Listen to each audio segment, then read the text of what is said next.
Is this a good skill or a bad skill? Who should I retire? Who should I keep? Who should I build this skill on?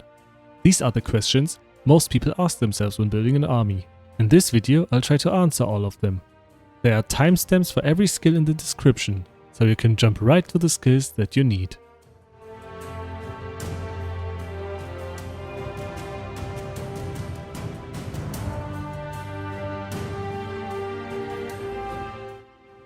Fabius Tactics is the stall skill, keeping your survival army safe in the first 3 turns against all those meta burst armies, but it does not necessarily have to be built on a survival army. Fabius Tactics is a great skill for any int support hero.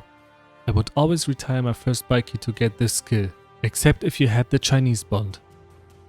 Overwhelm is the best in slot skill for any int support hero in burst armies, and thus one of the most relevant skills in the current meta. Outside of burst armies, I would not play it though. I would not mind retiring my first Otto to get Overwhelm. Retiring Cleopatra on the other hand would feel bad, and I would only do it if really necessary. Expert in attack is, similar to Overwhelm, best in slot for any int support hero on burst armies. A combination of both skills is absolutely deadly. Outside of burst armies, I would not play Expert in attack though. Neither George Washington nor Charlemagne are too good to be sacrificed if you have a strong burst army requiring this skill. Similar to Fabius Tactics, Precision Strike is a stall skill, making it a powerful skill against any burst army. You can even play both skills together. Precision Strike works best on an int hero in the center or vanguard position, so you can hit the enemy captain. I would always retire my first copy of Arthur Wellesley to get this skill. Disarm is the hard counter to combo. With preemptive action on your army, you can render combo armies useless for the first 3 turns, where nearly all of them deal most of the damage. Furthermore, PA does not scale with any stats, so you can splash it on any support or vanguard hero without losing effectiveness. Being gear by X retire skill, it is also easy to get. I would always retire my first gear. Total blockade is like preemptive action, but for active skills. I placed it below preemptive action, because active skills are not as relevant to the PvP meta as combo skills. Still, active skills make up the majority of all main and learnable skills. Like preemptive action, total blockade does not scale with any stats, so you can splash it on any support or vanguard hero without losing effectiveness. I would always retire my first Mengtian to get this skill, except if I had the Chinese bond. I would never retire Jun. This OP tier seems stacked, but makes sense if you consider how the current meta looks like. You have an int center, preferably Qin Shi Huang, Sun Tzu or Caesar, and build either Overwhelm and Expert in attack on him if you play a burst army, or Fabius Tactics and Precision Strike if you play a survival army. And if the Vanguard does not play counter, he will hold preemptive action and total blockade.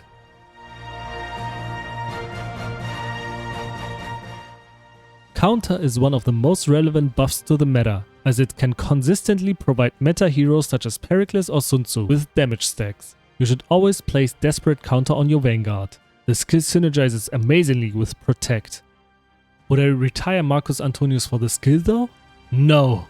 I would always keep the first 3 copies of MA to play him with this promoted title, as he is the strongest Vanguard in the game and not easy to pull.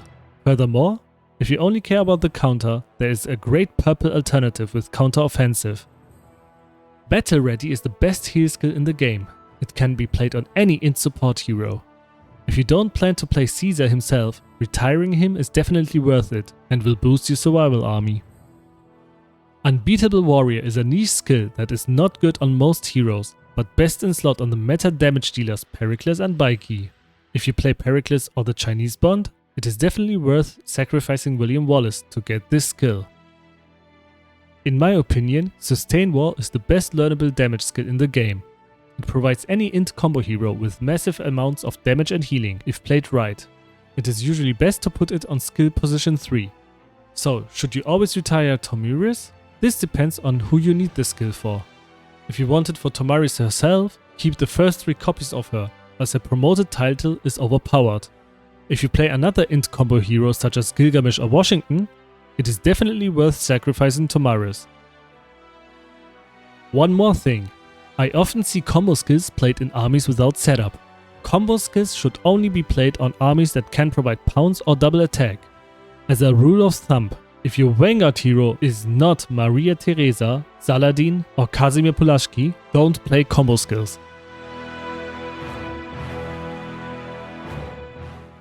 Coronation is a great buff skill to build on any hero with a strong combo main skill, as long as you have no other source of double attack. The circumstances under which Coronation can show its full potential are highly conditional, and I would not retire Richard unless you have a good use for Coronation. Historical Turn is the second best combo skill in my opinion. You can slam it on any int damage combo hero, such as Tomyris or Gilgamesh. It should be placed on skill position 2 because of its int crit rate buff. With Composed, Gilgamesh has a better basic title than his unique titles, so I would always retire the second copy of Gilgamesh that you get. Wrath of Faith is a great skill for secondary attack combo damage dealers, such as Frederick or Victoria. Most of the time, you will probably play Frederick, so retiring Victoria does not hurt much. But in case you play Victoria, I would prioritize completing her unique title first. With a range of 5 and no preparation turn, Brains and Brawn is a great damage skill for any int damage captain. It is worth sacrificing your first Akechi for this skill. Meteor Shot is the best attack damage active skill if you don't have another source of impair. It is one of the few range 5 active skills without preparation and thus a great fit for any attack damage captain. It should be placed on skill position 2 if the other skill on the hero is Trojan Horse, Retaliate or Arrow Storm. Otherwise, position 3 is the way to go. You should always retire your first L-Cid. Drawing Strength is a strong option for int damage combo heroes. If you are messing Sustained War or Historical Turn, it should be placed on skill position 2 because of its int absorb effect. I would not mourn over retiring Mansa Musa. Deterrent Defense is a great heal skill and can be played on any int hero. You should always retire your first die to get it. Disorient is a random control effect that can occasionally help underdog armies win impossible matchups by causing the enemy to damage himself. With its preparation turn, Unsettle is a rather slow skill though. I would always retire my first copy of Shishi. Dido can be a fine sacrifice too, if you don't play the heroic Heart Bond.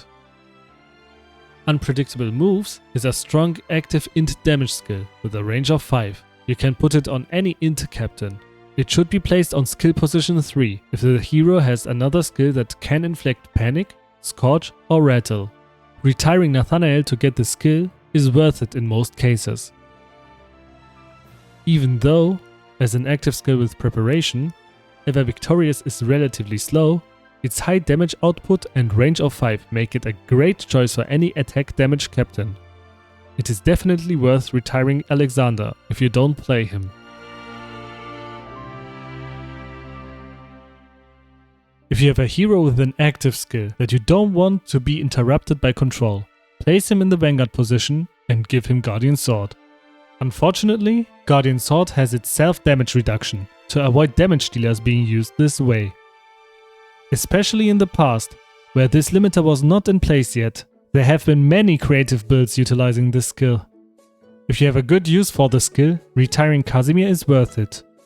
I would never retire Sun Tzu though. You also get the skill for free on day 14 of Gifts of Time. Total Conquest is a strong int damage active skill with a range of 5 that also provides good debuffs. Retiring Rameses is never a bad idea.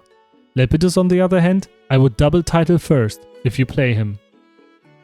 Strong Gunpowder is a pure attack damage active skill that can provide multi-hits for heroes such as Pericles or Sun Tzu. You can buy Strong Gunpowder for 50,000 silver through the Wonder interface if your alliance controls Venetian Arsenal. Regroup is a great heal skill for Vanguard heroes. Since it doesn't scale with any particular stat, you can assign it to any Vanguard hero without sacrificing effectiveness. I would always retire my first copy of Eleanor. Retiring David would be fine too. While Stun is a really powerful control effect, 35% trigger rate and a preparation route make psychological attack too slow and inconsistent to be an A or S tier skill. You should never retire Qin Shi Huang.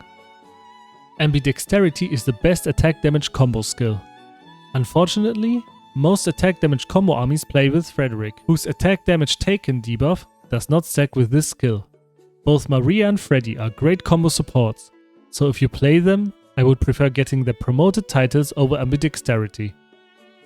Chilling Armor is a Vanguard damage skill that works good on certain Vanguards with high defense and attack stats. It's worth retiring Sejong if you have a hero that can use this skill. Never retire Pericles. Retaliate is a decent attack damage active skill that should be played on armies that can provide many debuffs. I would always retire Leonidas after you get Harald through Gifts of Time. Charles Martel would be a fine sacrifice too. King's Ascension is a mediocre but consistent heal skill that can be played on any into support. Next to being unit fodder, being retired is Montezuma's only purpose. Arrowstorm is a versatile attack damage skill that can apply multiple debuffs, but also deals more damage to enemies that are already affected by debuffs. Consequently, it should be placed in skill position 3 if the hero's other skill can apply debuffs. Otherwise, position 2 is ideal. It's usually worth retiring Musashi. You also get this skill for free if you get the Heroic Heart Bond. Sword of the Pharaoh is a good attack damage combo skill. If you have multiple attack damage heroes in your army, in combo armies with a secondary damage dealer such as Freddy or Victoria, you should put it on your combo hero with the highest agility. It should always be placed on skill position 2. It is always worth retiring Thutmose if you have a use for this skill. All-Out Assault is a decent attack damage skill that also applies a useful debuff. It should always be placed on skill position 2. Retiring either Harald or Mulan should be fine, as long as you don't play them, because then you should prioritize promoting the titles first. Tempest Blades is a decent attack damage combo skill. While the debuff effect might not be relevant for the current meta, it deals a good amount of upfront damage. It is always worth retiring Coupe if you have a use for this skill. Similar to Regroup, City of Miracles is a healing skill for Vanguards. While the healing of Regroup is strong in most cases, City of Miracles has a higher healing potential, especially on heroes that have damage share or protect. You can buy City of Miracles for 50,000 silver through the Wonder interface, if your alliance controls Venetian Arsenal. Treacherous Ambush is an attack damage combo skill that applies a damage over time effect. While dot effects are not optimal for a combo skill because they are slow and cannot stack, this skill is fine because the majority of its damage is dealt up front and the dot effect is only over one turn. You should only retire Yisunshin if you really need this skill and have no better option, such as Ambidexterity, Sword of the Pharaoh, or Tempest Blades. Supernatural Ally is an active buff skill that cleanses and buffs the whole army. Not bad, but also nothing special. Since it doesn't scale with any particular stat, you can assign it to any hero without sacrificing effectiveness. Oda is currently a niche counter to Pericles armies, so if you play him, I would suggest getting his promoted title over his retire skill. Insightful Prediction is the int version of Unbeatable Warrior. It is bad on nearly all heroes, but best in slot for Lepidus, who is the damage dealer in the Roman Bond, the strongest survival army. If you play Lepidus, it is worth retiring Seondog. Otherwise, there are only few circumstances in which this skill has viability. Even though Preemptive Strike provides a huge amount of stats, it is usually not worth losing a skill slot over. The thing that makes Preemptive Strike a decent conditional skill is the initiative that it grants. This can be good for certain mirror matchups or for certain heroes that need to act first. I don't think there are many people contemplating over retiring a copy of Nzinga.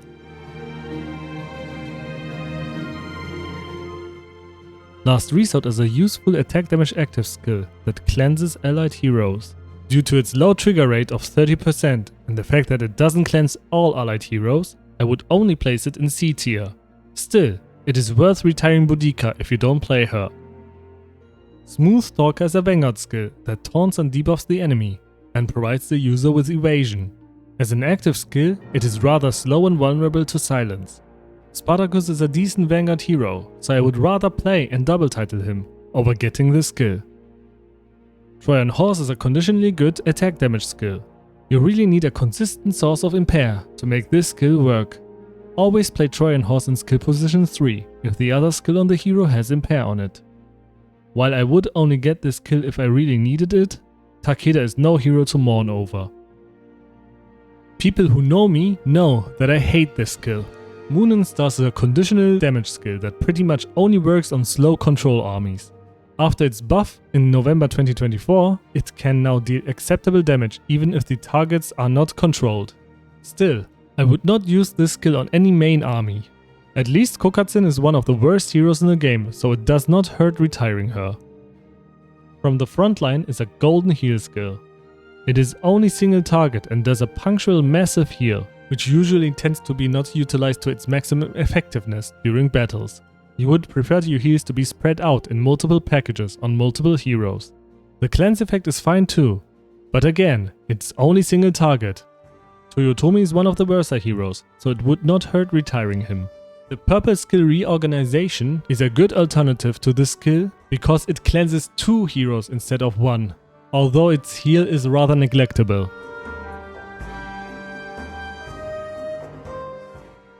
Preparing for battle is the worst learnable golden heal skill in the game. It may do decent healing once activated, but with a preparation round, it is simply too slow and vulnerable to silence to be considered on any decent army. In my opinion, it's not worth retiring any golden hero for a D or E tier skill. Flaming Strike is an int damage active skill that deals most of its damage through burn. This and the preparation round make the skill too slow and too reliant on a consistent source of int damage. The only way to use this skill effectively is probably in an army with Charlemagne. You can buy Flaming Strike for 50,000 silver through the Wonder interface, if your alliance controls Venetian Arsenal. Pinpoint Strike is a weird skill, because it needs its holder to have both high attack and int stats. This makes this skill highly conditional. The only heroes who could sort of use this skill are Spartacus and double-titled Boudica, but even then, Pinpoint Strike performs worse than their best in slot skills, Chilling Armor for Spartacus and Scorching Sun and Brains and Brown for int Boudica.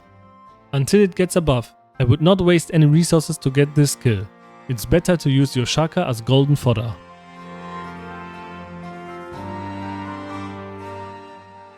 Swift Cut is by far the worst combo skill in the game. All relevant combo armies rely on burst damage within the first few turns to win the battle. Damage over time effects such as Impair are the complete opposite of burst.